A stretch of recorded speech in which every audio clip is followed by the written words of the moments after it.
लोग कहते हैं वो माँ बनने की है। हाँ हाँ, मैं उसे छोड़ देता हूँ।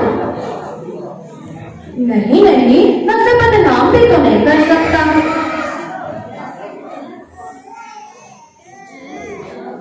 ऐ खुदाया, तू ही अपने बंदा की रहनुमाई कर।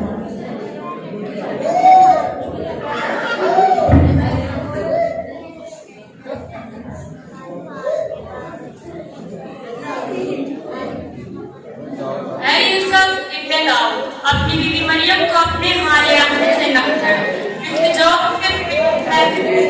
उसकी कुदरत से है वो हामला होगी और उसके बेटा होगा और उसका नाम यीशु होगा, क्योंकि वही अपने लोगों को उनके गुनाहों से निजात देगा।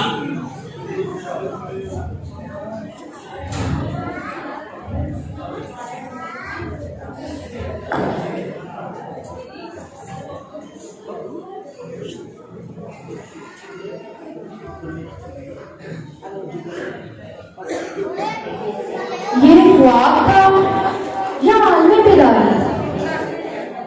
नहीं नहीं, अब मैं समझा, ये खुदावन की तरफ से अपने बंदा पर रहनुमाई थी। मैं आज ही जाकर अपनी बीवी मरियम को अपने हाल ले आऊंगा।